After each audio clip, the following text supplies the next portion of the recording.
Webinar series में हम अलग-अलग समय पे अलग-अलग टॉपिक्स पे बात करते हैं। कृषि के अलग-अलग विभिन्न विषयों पे बात करते हैं। आज का जो वेबिनार का विषय है वो है सॉइल टेस्टिंग या मृदा परीक्षण। इस विषय पे बात करने के लिए मैंने आमंत्रित किया है अपने सहयोगी डॉक्टर विशव शर्मा जी को। स्वागत है डॉक्टर शर्मा जी। धन्यवाद सर। आज हम बात करेंगे और डॉक्टर शर्मा से ये जानकारी लेंगे कि मृदा परीक्षण कैसे करते हैं, इसका क्या उद्देश्य रहता है, इसका क्या इम्पोर्टेंस रहता है एग्रीकल्चर में, क्या क्या हमको सावधानियां रखनी चाहिए, किस तरह के इसमें उपकरण लगते हैं या इक्विपमेंट लगते हैं, और सबसे महत्वपूर्ण बात कि जब हम सॉइल टेस्टिंग करवा के उसके जो परिणाम है या उसके जो रिजल्ट हमारे पास आते हैं उसको हम अपनी खेती में कैसे यूज करें, कैसे हम अपनी फसलों को न्यूट्रिशन दें, इसके बारे में हम इनसे जानकारी लेंगे। तो डॉक्टर शर्मा, हम शुरू करते हैं अपनी बातचीत। तो सबसे पहले जो मेरा क्वेश्चन है आपसे और हम सब किसान भाइयों के लिए, जो सब हम ये जानना चाहते हैं, ये सॉइल टेस्टिंग क्यों जरूरी है, इसके क्या उद्देश्य होते हैं और इसका क्या महत्वपूर्ण रोल है या इम्पोर्टेंट रोल है एग्रीकल्चर में, इसके बारे में आप हमें जानकारी दें।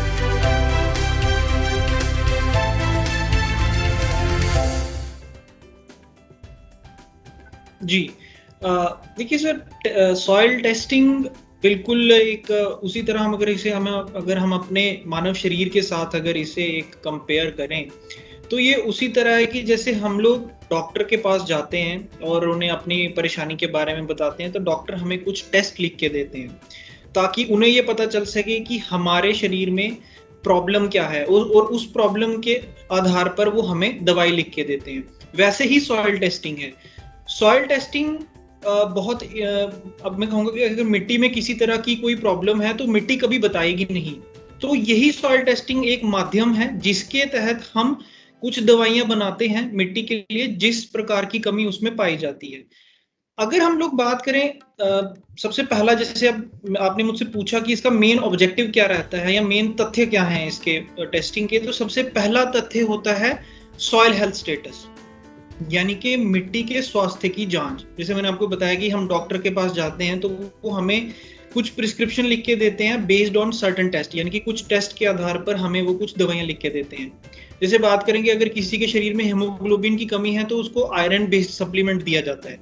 वैसे ही मिट्टी के स्वास्थ्य के लिए मिट्टी में जिस चीज की कमी हो या मिट्टी के स्वास्थ्य में अगर किसी चीज की अड़चन आ रही है, वो किस वजह से आ रही है, उसके अकॉर्डिंग उसको ट्रीटमेंट दिया जाता है। इसीलिए मेन जो ऑब्जेक्टिव है, जो मेन तथ्य है टेस्टिंग का, वो है पहले मिट्टी के स्वास्थ्य की जांच करना। मिट्टी भी अपने आप में एक जीवित प्रणाली की तरह काम करती है। इसमें भी बहुत सारे इसके अलग अलग तथ्य हैं। जैसे इसमें कुछ इसके जैविक गुण हैं, इसके भौतिक गुण हैं और रासायनिक गुण हैं। वो भी एक सही एक पैटर्न में काम करते हैं जैसे कि एक मानव शरीर काम करता है। तो उस पैटर्न में अगर कोई गड़बड़ होती है तो वो हम टेस्टिंग के जरिए पता कर सकते हैं। अगर हम इसको और आम भाषा में बात करें, अगर मिट्टी में किसी तरह की कोई कमी है, जैसे अगर कोई न्यूट्रिएंट की कमी है या पोषक तत्व की कमी है, तो वो हम इस सॉइल टेस्टिंग के जरिए पता कर सकते हैं। ये तो हो गई हमारे मिट्टी के स्वास्थ्य की जांच। अब आती है सॉइल क्वालिटी पैरामीटर, यानी कि मिट्टी के जो क्वालिटी के कुछ तथ्य होते हैं। जैसे मैंने अभी आपको बताया कि उसमें रासायनिक गुण होते हैं, उसमें जैविक गुण होते हैं, उसमें भौतिक गुण होते हैं। तो इन पैरामीटर के अंदर भी बहुत सारे पैरामीटर होते हैं। जैसे अगर हम लोग पर्टिकुलर बात करें तो जैविक गुण में माइक्रोबियल काउंट, यानी कि सूक्ष्म जीवों की जनसंख्या कितनी है। अगर हम लोग रासायनिक में बात करें तो कितने ज्यादा पोषक तत्व है वहां पे, जैसे कि नाइट्रोजन कितना है, फास्फोरस कितना है, पोटाशियम कितना है। तो वो हमें सब इन क्वालिटी पैरामीटर की जो भी मिट्टी के जो कुछ क्वालिटी के तथ्य हैं वो हमें टेस्टिंग से ही पता चलते हैं। उसके बाद आता है सॉइल टेस्टिंग करवाने से फायदा क्या होता है। सिंपल, बहुत सीधी सी बात है कि अगर किसी चीज की कमी है, जैसे कि मान लीजिए नाइट्रोजन की कमी है, तो उस नाइट्रोजन की कमी को पूरा करने के लिए कितना यूरिया चाहिए वो हमें पहले से ही पता चल जाएगा। हालाँकि अगर इसको हम अपनी आम ज़िंदगी के साथ कंपेयर करें तो ये बहुत एक सिंपल सा है कि हम लोग मिट्टी में हालाँकि अभी बहुत ज़्यादा लोग किसान जो है सक्रिय हो रहे हैं अपनी मिट्टी की जाँच को लेकर। लेकिन अगर पहले देखा जाए तो पहले हम लोग कभी जाँच नहीं करवाते थे और अनियमित यूरिया, डीएपी और पोटाश डालते थे, जिसकी वजह से जो पूरा सॉइल का बैलेंस है, मिट्टी का जो बैलेंस है वो खराब होता था। लेकिन अब जैसे हमें पता चल जाता है कि इसमें नाइट्रोजन ऑलरेडी बहुत ज़्यादा है या फास्फोरस बहुत ज़्यादा है या पोटाश बहुत कम है, उसके अकॉर्डिंग हम यूरिया, डीएपी और पोटाश की जो वैल्यूज़ हैं या जो जितना उसकी क्वांटिटी है उनको मैनेज कर सकते हैं, जिससे मिट्टी का स्वास्थ्य तो ठीक रहता ही है, साथ ही साथ पैसे में भी बचत होती है और टाइम और एनर्जी में भी काफ़ी ज़्यादा बचत होती है।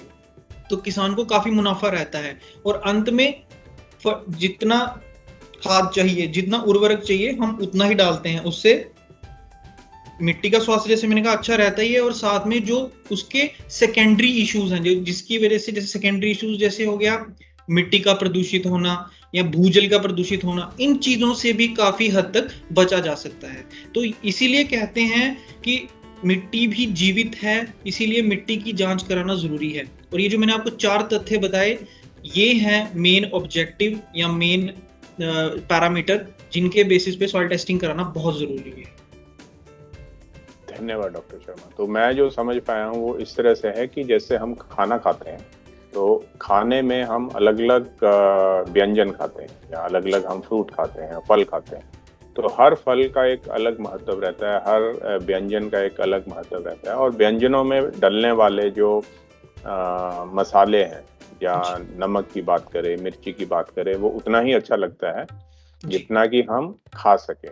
और जैसे आज कल की हम बात करते हैं तो बोलते हैं कि काढ़ा पीना चाहिए। काढ़े में अलग-अलग तरह के इंग्रेडिएंट्स रहते हैं, जैसे कि अदरक हुआ, फिर साथ में बोलते हैं कि इलायची होना चाहिए, काली मिर्च होना चाहिए, लौंग होना चाहिए। तो इस तरह से काढ़ा बनाते हैं तो हम अपनी जो इम्यूनिटीज़ की बात करते हैं कि इम्यूनिटी को कैसे बढ़ाया जाए, तो मैं समझ पाया। जी, बहुत-बहुत धन्यवाद डॉक्टर शर्मा।